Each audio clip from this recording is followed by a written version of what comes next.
প্রয়োজন আছে? আপনি শহরে বলেন, বন্দরে বলেন, গ্রামে বলেন, গঞ্জে বলেন, যেখানেই যাবেন জিনা আর জিনা, জিনা আর জিনা। প্রতিদিন আপনি খবরের কাগজ খুললে দেখবেন, সামাজিক যোগাযোগ মাধ্যমে দেখবেন, বড় আশ্চর্যের ব্যাপার, 16 বছরের ছেলে, 30 বছরের মেয়ে, 20 বছরের ছেলে, আর 60 বছরের বুড়ি, এরকম ঘটনা হইতেছে না?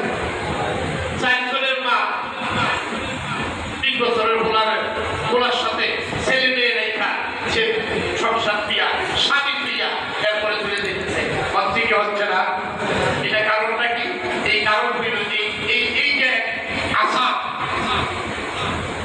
এই যে এক সামাজিক যোগাযোগ মাধ্যম, এইটার বর্তমান লাভের চাইতে যদি আপনি হিসাব করেন তাহলে দেখবেন লোকসান কয়েক হাজার কোটি। কত পরিবার ধ্বংস হয়ে গেল, কত যুবকের জুয়ানি ধ্বংস হয়ে গেল, কত নারী আর পুরুষ সেপারেট হয়ে গেল। কালকে এক অ্যাডভোকেটের বক্তৃতা শুনছি, সে বলতেছে যে আমি ডিভোর্সের কি বলে এটাকে মামলা, ডিভোর্সের মামলা করতে করতে করতে করতে আমি কি হয়ে গেছি, হাঁপিয়ে গেছি।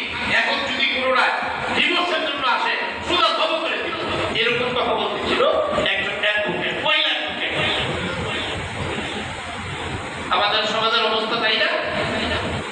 একটা আশ্চর্য ব্যাপার, আমাকে সুখে খাওয়াতে দিয়েছে, ঘুষ